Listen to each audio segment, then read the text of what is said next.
Private investigators and good journalists are cranky and stubborn. We're headstrong, and our work reinforces these qualities because the wins only come because we refuse to give up. I'm into my 5th year of off-and-on quest to pry records from San Francisco authorities about the June 1998 murder for hire of Gary Vincent Murphy. I suspect my former client hired 2 former San Quentin inmates to kill Murphy, an ex-con himself, so she could win custody of Murphy's 6-year-old daughter. The former client was the little girl's grandmother, whose daughter had the child by Murphy but died of a methadone overdose a few months after she was born. I had once worked for the grandmother in my capacity as a private investigator, trying to get evidence that Murphy was not fit to be a father. However, I fired her because of her temper and volatility. 3 months after cutting her off as a client, a gunman shot Murphy at least twice in the back at the halfway house he managed near San Francisco's Ocean Beach. The shooter escaped into a getaway car driven by an accomplice. But this is no ordinary cold case. San Francisco police never went to the public for help in bringing the killers to justice. Within a day or 2 after Murphy's murder, police had the names of 2 suspects. 3 weeks after the hit, my then partner and I told police everything about Grandma, our angry ex-client. The mystery of this case, for me, has shifted from the crime to how or why did police not arrest anyone, and why the San Francisco District Attorney never charged anyone for the murder. I'm Mike Spencer, owner of Spencer Legal Investigations. For more than 35 years, I've spent my professional life as a news reporter and private investigator. I'm also the author of Private Eye Confidential, Stories from a Real PI, published by 99 The Press. I know the elements of an intriguing story. This is episode 4, Fighting the District Attorney and the Police. I've tried to keep my emotions in check during my investigation into this now 25-year-old tragic case. Murphy's little girl is a grown woman who wants answers, and I'm sure his extended family wants to know exactly what happened. But police and prosecutors have never reached out to his family or to the media, and they have fought me at every turn. Why? I thought cops and prosecutors wanted to catch killers and see them get justice. One day, I finally had enough and decided to escalate my investigation. The following is the sequence that pissed me off. I had my assistant Angela request records from the DA's office about what police had given them in the case and what they knew about the case. Assistant DA Nikki Moore sent this email to Angela. Quote, "Hi, Angela. I have pulled the historical records you have requested re the homicide of Gary Murphy. Can we set a phone call for this week to discuss your request? California's Public Records Act requires an agency respond to my request within 10 days. But hey, when there are 0 consequences for not complying, why obey those pesky laws?" Months went by. I emailed the DA for an update. Each time I spoke with Moore, a public transparency attorney hired specifically to deal with public records requests, she sounded like I had never given her the case details. So I would again the date of the crime, the suspects' names, and other relevant details. She said she was still looking for the records. Even more time went by. I called DA Moore to ask for an explanation. To paraphrase her answer, "We couldn't find anything on the case, and even if we could, by law, we don't have to release it to you." She finally sent a letter stating that they couldn't find anything.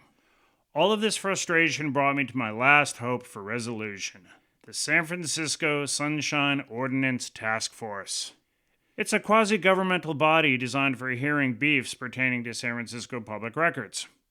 So, on a fall night in 2023, I drove into San Francisco to make my pitch to the task force about why both the police and the district attorney should release all case records. I recorded an overview of the case as I drove to the meeting. It's October 24th. This is Mike Spencer. I'm driving on the Bay Bridge over to San Francisco to, testify or talk about my records request to the San Francisco Sunshine Ordinance Task Force. This has been a 4-year battle of mine to try to obtain records in the Gary Murphy murder case from June 12th, 1998. The bad news about a Public Records Act request in California is you have no recourse. There's no appeal. So if this case doesn't go well today, I'm going to have to shop around for an attorney who is willing to take on this matter pro bono. I just feel like I have to do everything I can to try to get the records on this case. I've come so far. This whole experience has been quite frustrating, and I'm not even a family member. The district attorney's office has told me the most insane thing. They first said they found a box of materials in the Gary Murphy case. Then the district attorney in charge of dealing with the public, she then said she couldn't find anything, and finally the district attorney representative wrote a letter to the Sunshine Task Force saying that they have no records whatsoever of the Gary Murphy case, that she checked with the attorney who declined to prosecute back in about 2014, and that attorney has no records. And of course that makes no sense, because you have a case that they declined to charge, a case that still ostensibly is open, no arrests, no charge, but the district attorney says they don't have any records of that. I'm calling bullshit. Best case scenario is they're sloppy. Worst case scenario is they are hiding stuff. As far as the San Francisco Police Department goes, I think they're just sloppy. I think they have boxes of evidence sitting around. The retired Detective Wincoop, the last thing he did on this case was tried to assemble evidence, but he found that there was no case file on it. He could not find phone records on the case. There were apparently no written reports, and it was just a jumble of interview tapes that the last detectives, Camilleri and Casillas, had done on this. So today's hearing before the Sunshine Ordinance Task Force, if nothing else, it's just my opportunity to put this all on the record, and I guess that's the best that I can do. We'll see how it goes. I addressed the task force in a hearing room at San Francisco City Hall on October 23rd, 2023. It was 2 task force members in person, 1 on conference call, and 2 staffers. I was the only member of the public at the hearing. The small body that night at the meeting would decide whether my cases had merit and whether they should be referred to the full Sunshine Ordinance Task Force. They were in essence a gatekeeper for what cases the task force hears. My address to them had 2 parts: the district attorney request and the police department request. I was not certain they had read all my materials that I submitted, but they listened. I had 5 minutes to make my pitch to them on my 2 requests. Then the agencies had the opportunity for rebuttal, and finally the task force voted on whether my requests had merit and would go to the full Sunshine Ordinance Task Force. Are you ready to begin speaking? I am ready. Okay, sir. My name is Mike Spencer. I'm a licensed private investigator and a former journalist. I'm searching for the truth in a 25-year-old San Francisco murder case. San Francisco police let pieces of the case surface, but no one was ever arrested or charged. And police know the names of the 3 or 4 suspects in the June 12, 1998 murder for hire of 41-year-old Gary Vincent Murphy. I am here to test the Sunshine Ordinance. I don't care that San Francisco Police or the San Francisco District Attorney did not respond to my Public Records Act requests in a timely basis. I am here to obtain copies of all of the police and district attorney files in the case. A section of the ordinance states that when a decision has been made not to charge in connection with a crime, that the records should be released. I believe that the ordinance's intent was to not exempt cold cases. The term cold case suggests unknown killers or suspects. I would term the Gary Murphy slaying a case of police and prosecutorial indifference. They know exactly who is responsible. The mystery here is, why did they quit on it? In football parlance, police had the ball on the 1 yard line and couldn't punch it in. Why not? In the winter of 1998, a prim grandmother from the Oakland Hills hired me in a family law case. The grandmother of a 6-year-old girl, Eden, fought Murphy then for custody of his only child. The grandmother's daughter had died of a methadone overdose, and she blamed Murphy, the girl's father, for her daughter's death. The grandmother wanted me to gather evidence that Murphy, a convicted meth dealer, was up to no good and was an unfit parent. The grandmother wanted full custody of the girl. She wanted me to find something on Murphy that would violate his parole. I worked for the wrong client. When a partner and I could not find evidence of Murphy doing anything wrong, the grandmother became impatient and verbally abusive towards us. We fired her as a client because of her temper and erratic behavior. 3 months after terminating the grandmother as a client, a gunman hunted Murphy at the halfway house on Quintero Avenue that Murphy managed.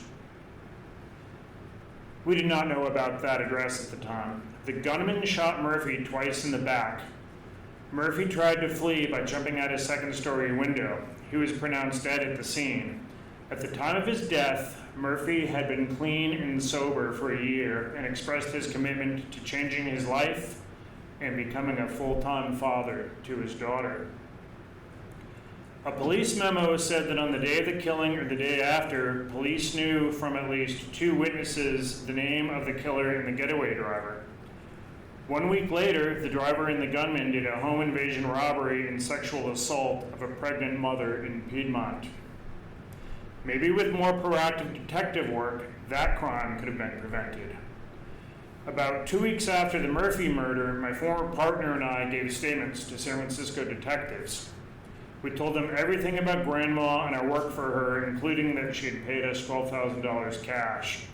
Very early on, police had the names of Grandma, the gunman, and the getaway driver, but nothing was done. I'm going to jump ahead a bit here.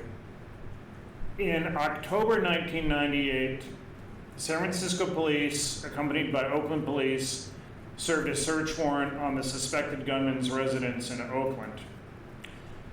They found a gun and ammo there. Now, the suspected gunman was never charged in the Murphy case. He was charged with being a felon in possession of a handgun. He got sentenced to prison on that case. The getaway driver in the Murphy case was sentenced for the Piedmont home invasion case. No one has ever been charged in the Murphy case. So the years go by. San Francisco police detective tries to resurrect this case, runs it up to the district attorney. The district attorney tells him in 2014, no, we're not going to charge this case. This is a one-witness case. The case ends there. Nothing has ever been released. I've been trying to get these records for 3 or 4 years. Thank you. We will have questions for you. 5 minutes flew by as I tried to give an overview. It was significant that this was the first time in 25 years that the case was potentially reaching a broader audience, or at least maybe some people with a bit of power in San Francisco were hearing about it. Not surprisingly, Miss Moore of the district attorney's office called in and gave the district attorney's side. It seemed like a case of the lady doth protest too much, methinks. Why is a prosecutor's office pushing back so hard on my records request into a murder that the DA declined to charge, falsely calling it a, quote, one-witness case? A task force member questioned Assistant DA Moore on the DA's records retention policies. She told the same story she told me. that they thought they had found a box of Murphy materials, but there was nothing in it pertaining to the case. The task force member wasn't impressed that a prosecutor's office does not have policies for records retention. Miss Moore seemed to give a blanket excuse. The DA didn't have policies then, but we do now, and of course we are in full ethical compliance. Briefly, tell this committee a little bit about the record-keeping practices of the district attorney and how you handle records from old cases, whether charged or not, convicted or not, dead or not, etc., and how you find things from, how you and your colleagues find things or organize things from long ago and far away? I think as relevant to this case, I contacted the records room and asked that they pull documents. The last time it seemed that the case was before the office was 2014. The records room informed me they pulled a archived box from 2014. I then interpreted versus called that a historical box when I referenced it to Mr. Spencer, but really it was a maybe one-pager binder full of one-page sheets about old cases, none of them related to this case. When we don't charge, there's not a guarantee that the attorney looking at the records is going to open a file on the case. And that's as far as I'm aware of this. If there were to be records, they would either have been archived in the records room and findable that way, or they would be housed with the attorney who at some point touched the case. I checked with the attorneys who we had an idea might have had records on this case, and there were no records. There are different practices now than there were 5 years ago, 10 years ago, 20 years ago, as far as how much is digitized. Okay, so I hesitate to get too far into the records practices of the DA, which would be a fascinating topic, and I'm sure we will get more into that at some point in the future. But is it your understanding that old, and by old I mean not current cases, when a case is either charged or not charged, it becomes an old case in some way, and all of that material is then sent to the records room, and under current practices, it's not possible that somebody went through a file and said, we're never going to need this again, and just tosses it. So everything gets kept, presumably forever, as relates to cases, whether they're charged or not.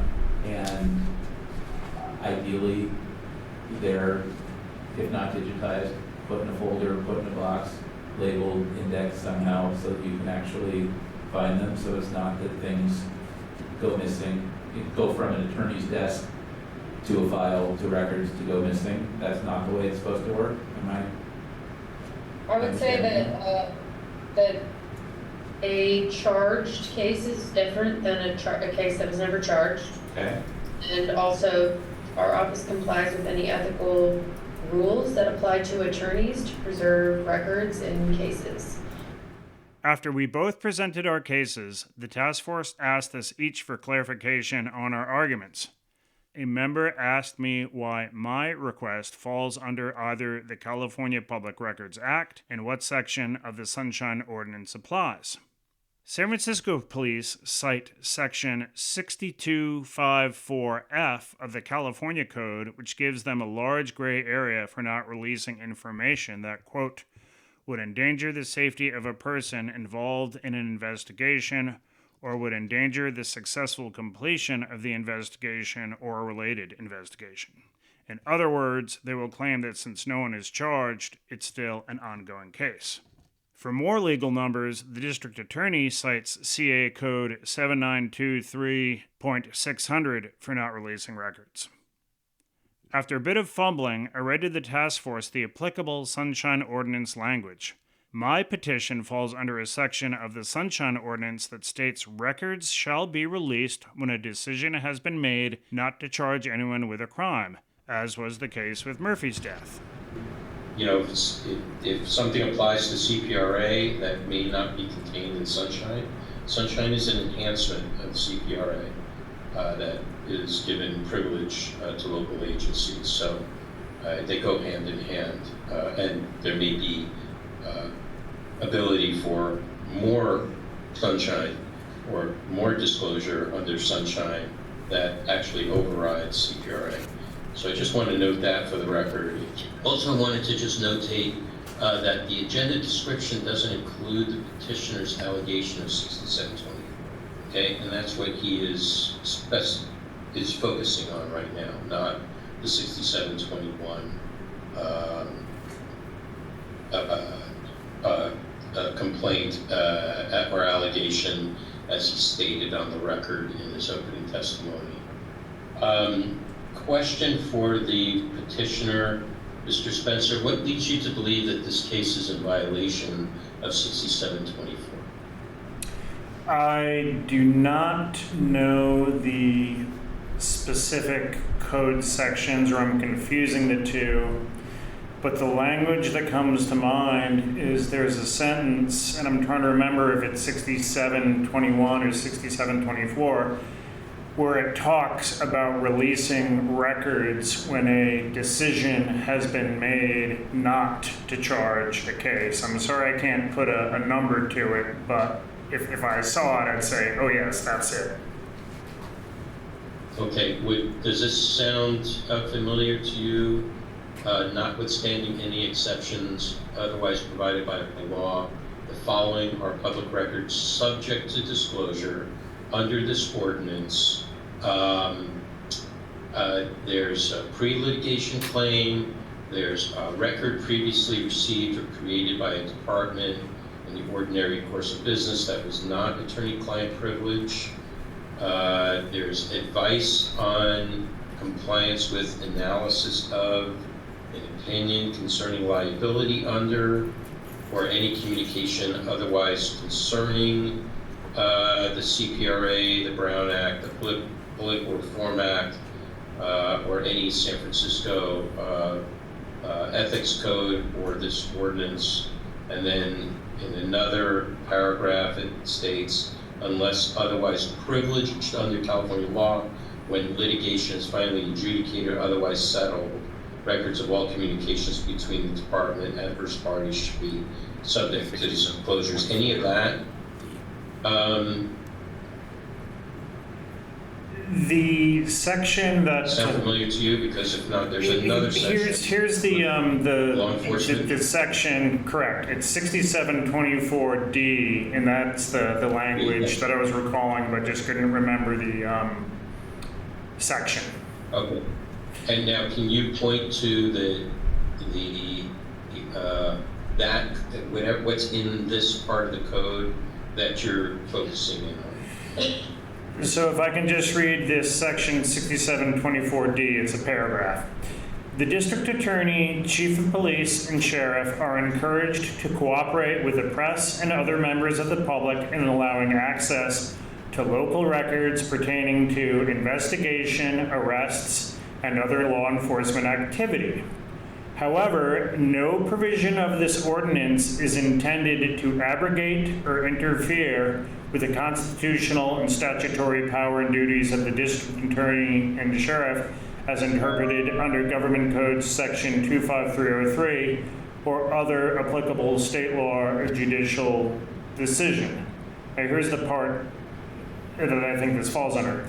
Records pertaining to any investigation, arrest, or other law enforcement activity shall be disclosed to the public once the district attorney or court determines that a prosecution will not be sought against the subject involved, or once the statute of limitations for filing charges has expired, whichever occurs first.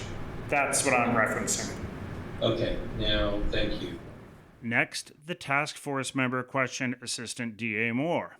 I have to admit that listening to Miss Moore's rebuttal, I sensed her squirming and the task force members subtly agreeing with me. Her position was that the Sunshine Ordinance has no bearing on State Public Records Act exemptions. And to the respondent, Ms. Moore, do you have a response to that with regards to these records? Yes, as I laid out in the letter, I cited the Rivero case.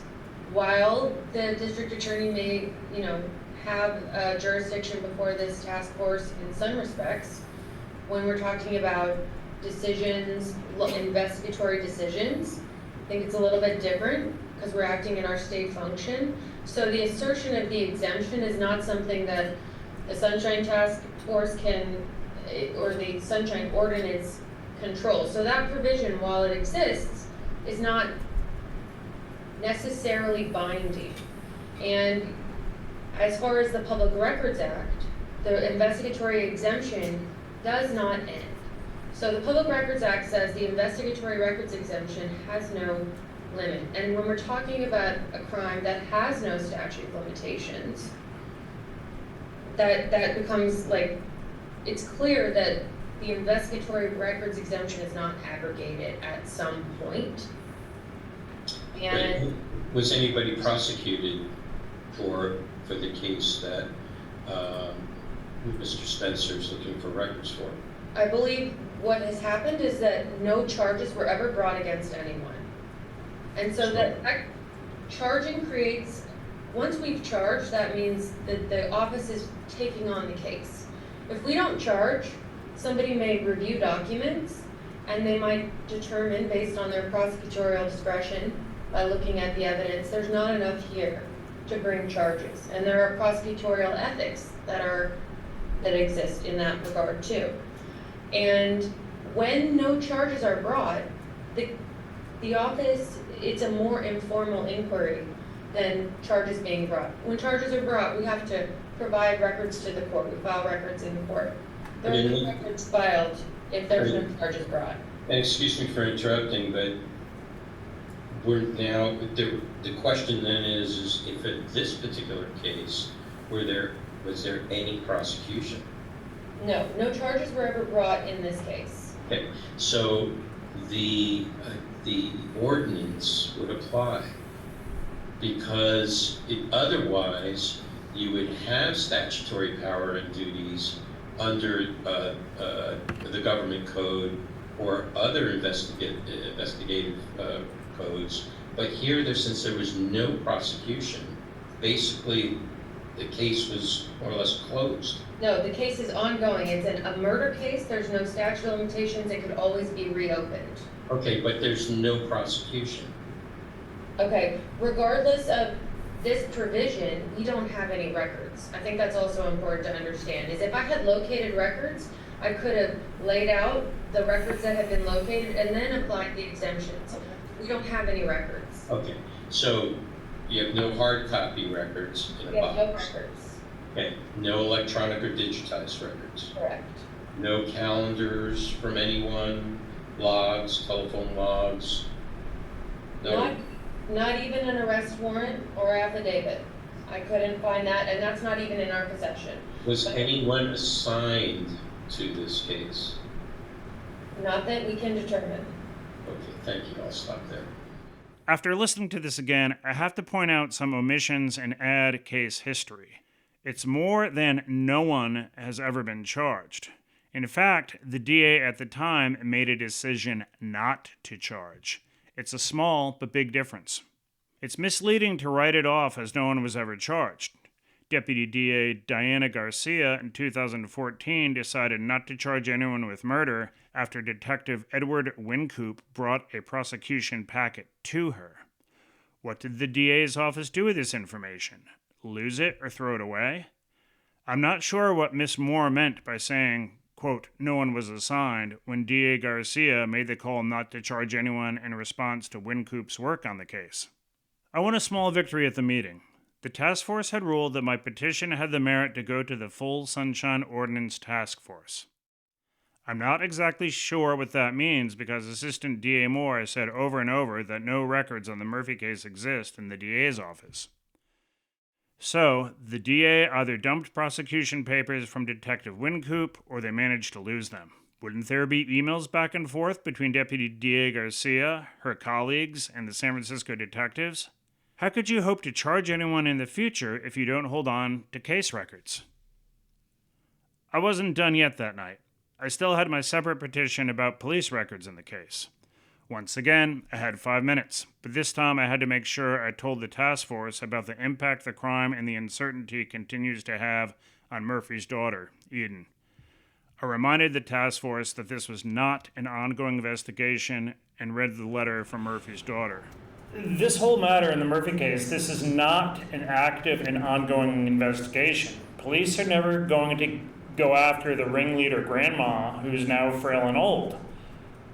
What's fair to Murphy's family is releasing all the records in his murder so they can know the truth. And if I just may, I have kept in touch with Gary Murphy's only surviving child on this, and she wanted me to read this letter. Gary Murphy's dad, who is deceased, was a World War II D-Day hero and an attorney back in the Boston area. But Gary Murphy's family has been kept in the dark, and his daughter writes, "Dear Sunshine Ordinance Task Force, the secrecy of this case has left me with little faith that the San Francisco Police Department and District Attorney had serious intent in taking action to bring this murder and all who were involved in killing my father to justice. I question if all appropriate avenues were taken and exhausted before it was decided no charges were to be made. The San Francisco Police Department and District Attorney have kept me completely in the dark for 25 years. Our family has had 25 years of questions. Why can't officials tell me anything regarding this case? What is the reason that the records have not been released? I can't help to feel that if my father did not have the past that he had, this case would have been handled quite differently, and I wouldn't be writing to you now. This case has had an agonizing effect on not only myself, but each member of my father's family. Deep pain, mistrust, frustration, anger, grief. That is what we've all been left with. The way this case has been handled has left our family in torment. We want records released or charges made. We want justice served and a chance for our faith in these departments to be restored. We deserve transparency." No one from the police department appeared or called in to counter my assertions.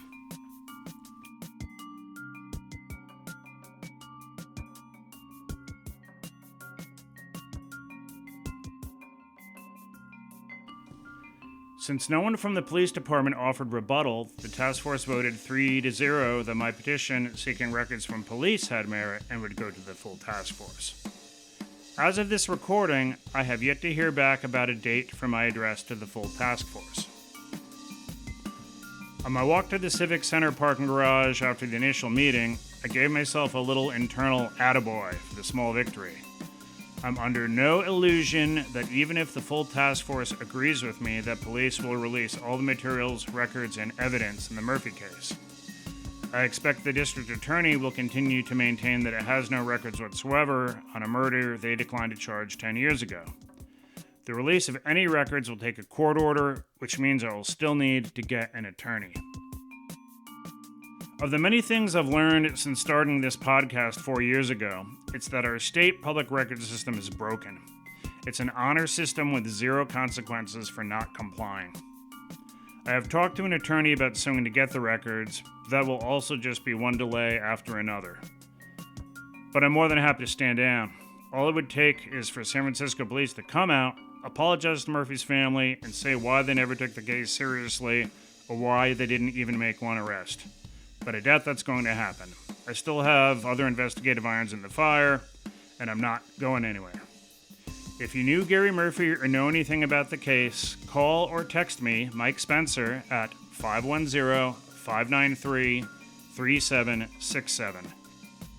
This podcast is produced by Brian Kranz. Research by Angela Rowan, and the theme music is by Chris Oprisco.